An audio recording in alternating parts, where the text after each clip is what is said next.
အင်္ဂလိပ်စာဆိုတာစောင်းဝင်းဖြစ်ရမယ်ဘာတရမဟုတ်ဘူးမင်္ဂလာပါဗျာ channel ကနေပြန်လဲကြိုဆိုပါရစေကျွန်တော်တို့ပြီးခဲ့တဲ့ chapter 1 2 3 4ကိုမကြည့်ရသေးဘူးဆိုရင်ဒီတောင်းလေးကနေပြီးတော့တွားပြီးကြည့်နိုင်တယ်နော်ကျွန်တော်ပြီးခဲ့တဲ့ chapter 4မှာကိုယ့်ရဲ့ယုံကြည်ချက် beliefs တွေကအင်္ဂလိပ်စာတိုးတက်မှုကိုဘယ်လိုလွှမ်းမိုးနေလဲဆိုတာပြောခဲ့ကြရတယ်နော်ဒီနေ့မှာတော့ဆရာ AJ ဟုတ်ရဲ့ Effortless English စာအုပ်ထဲကအရန်ကိုစိတ်ဝင်စားဖို့ကောင်းတဲ့ chapter 5အကြောင်းကိုပြပြပေးသွားမှာပါဒီ chapter ရဲ့နာမည်ကတော့ English is a physical support English ဆိုတာကကိုယ်လက်လှုပ်ရှားအားကစားတစ်ခုပါခေါင်းစဉ်လေးကြားလိုက်တာနဲ့နည်းနည်းတော့ထူးဆန်းသွားမယ်ထင်ပါတယ်အင်္ဂလိပ်စာဆိုတာစောက်ကြီးကင်ပြီးကြည့်ရမယ်ဟာမဟုတ်ဘူးလားဘာလို့အားကစားလို့ပြောရတာလဲပေါ့ဒါကကျောင်းတွေကကျွန်တော်တို့ကိုပေးလိုက်တဲ့အကြီးမားဆုံးအထင်မြင်လွဲမှားမှုကြီးတစ်ခုပါပဲကျောင်းတွေမှာ English ကိုသမိုင်းတို့ပထဝီတို့လိုမျိုး academic subject စာတွေ့လေ့လာရမယ်ဗာတရားတစ်ခုအနေနဲ့သင်ပေးကြတယ်စာသင်ခန်းထဲမှာငြင်းငြင်းလေးထိုင်မယ်စာအုပ်ထဲမှာ grammar တွေကိုခွဲခြားစိတ်ဖြာမယ် vocabulary ကိုအလွတ်ချက်မယ်ပြီးရင်ဆောင်းမွဲဖြေမယ်ဒါပေမဲ့တကယ်တမ်းအပြင်လောကမှာအင်္ဂလိပ်စကားပြောရဲဆိုတာဆောင်းမွဲဖြေနေတာမဟုတ်ပါဘူးအင်္ဂလိပ်စကားပြောခြင်း speaking ဆိုတာကကိုယ်တိုင်ပါဝင်လှုပ်ရှားကစားရမယ်ကျွမ်းကျင်မှု skill တစ်ခုပါ The soccer analogy ဘောလုံးသမားဥပမာအရဆိုရင်ဒီသဘောတရားလေးကိုသိချနားလည်သွားအောင်ဘောလုံးကစားတဲ့ဥပမာလေးနဲ့ကြည့်အောင်ဘောလုံးသမားတစ်ယောက်ဟာကွင်းထဲမှာဘောလုံးကန်နေတဲ့အချိန်မှာငါဒီဘောလုံးကိုဘယ်နှစ်ဒီဂရီစောင်းပြီးကန်ရမလဲဒီတိုင်နှုန်းကဘယ်လောက်ရှိလဲဆိုတဲ့ယူပဗေဒ physics formula တွေကိုထိုင်တွက်နေဖို့အချိန်ရပါမလားလုံးဝအချိန်မရပါဘူးသူကအလိုလျောက်တုံ့ပြန်ပြီးတော့ကန်သွားတာပဲဖြစ်ပါတယ်formula တွေကိုထိုင်စဉ်းစားနေရင်တစ်ဖက်လူကဘောလုံးလူသွားမှာပေါ့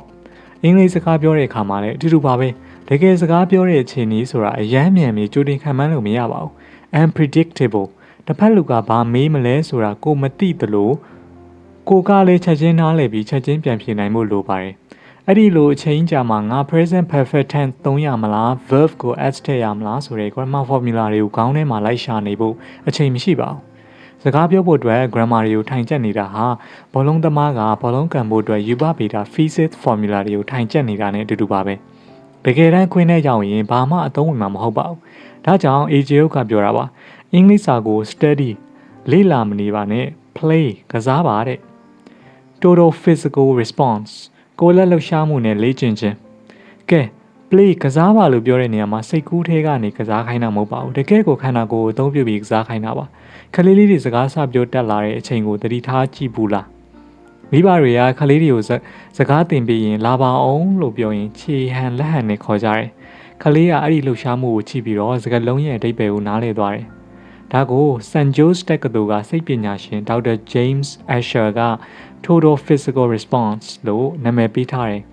လေ့လာတဲ့နေရာမှာခန္ဓာကိုယ်ရဲ့လှုပ်ရှားမှုတွေကိုပါပေါင်းစပ်လိုက်တဲ့အခါဦးနောက်ကစကားလုံးတွေကိုပို့ပြီးတော့လင်းလင်းမြန်မြန်မှတ်မိသွားတယ်လို့သူကရှာဖွေတွေ့ရှိခဲ့ပါတယ်။ဒါပေမဲ့ကျွန်တော်တို့ကျောင်းတွေမှာဘယ်လိုသင်ခဲ့ရလဲ။ခုံမငြင်ငြင်လေးထိုင်ဆရာပြောတာနားထောင်ဆိုတဲ့သင်ခဲ့ရတာလေ။အဲ့လိုငြင်ငြင်လေးထိုင်နေတဲ့အချိန်ကြာလာတဲ့မြလူကစွမ်းရင် energy တွေကျလာတယ်ငိုက်လာတယ်စိတ်ဝင်စားမှုတွေပျောက်လာတယ်စွမ်းရင်တွေကျလာတော့ဦးနောက်ကလည်းကောင်းကောင်းလုံးမလုပ်တော့ဘူးဒါကြောင့်ခုံမအကြာကြီးထိုင်ပြီးစာချက်တာဟာတဘာဝလည်းမကျသလိုထိရောက်မှုလည်းမရှိပါဘူး။ဒါကြောင့် AJ ရဲ့ Effortless English Seminar ကိုသွားကြည့်ရင်စာသင်ခန်းနဲ့မတူဘဲနဲ့ rock concept rock တေးဂီတာကြီးနဲ့တူနေတာကိုတွေ့ရပါလိမ့်မယ်။ကျောင်းသားတွေရဲ့ခုံမမထိုင်ရဘူးအမြဲတမ်းခုံနေရတယ်ကနေရတယ်အောနေရတယ်။ဘာလို့လဲဆိုတော့တက်ကြွနေတဲ့ခန္ဓာကိုယ်ကဒါပိုးပြီးတော့မြင်မြန်ဆန်ဆန်သင်ယူနိုင်လို့ပါပဲ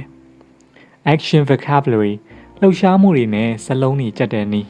ဒါဆိုရင်မိတ်ဆွေတို့အနေနဲ့အိမ်မှာတယောက်တည်းလေ့လာတဲ့အခါမှာဒီနီလန်းကိုဘယ်လိုအသုံးချမလဲပထမဆုံးနီလန်းကတော့ action vocabulary လို့ခေါ်ပါတယ်စကားလုံးတွေကိုလွတ်ကျက်မဲ့အစားလှုပ်ရှားမှုနဲ့တွဲပြီးမှတ်ထားပါဥပမာပြောရင်မိတ်ဆွေက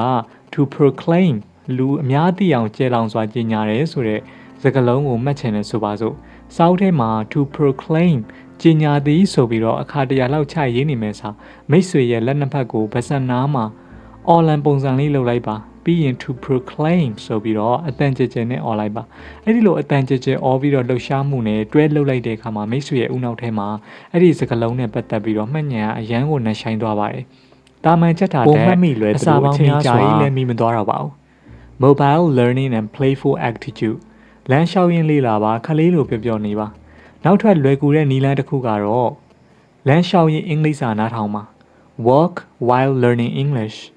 ခုံမာထိုင်ပြီးတော့နားထောင်မဲ့အစားဖုန်းထဲမှာငကြက်လေးတက်ပြီးတော့ပန်းချင်နေဖြစ်ဖြစ်အိမ်ရှိမှဖြစ်ဖြစ်လမ်းလျှောက်ရင်းနားထောင်မှာလမ်းလျှောက်တဲ့အခါနှလုံးသွေးကြောလည်ပတ်မှုကောင်းလာပြီးတော့ဦးနှောက်စီကိုသွေးတွေပိုရောက်လာတယ်အဲ့ဒီအခါအာယုံဆွေးဆိုင်မှု concentration ပိုကောင်းလာပြီးတော့စာပိုဝင်လာပါလိမ့်မယ်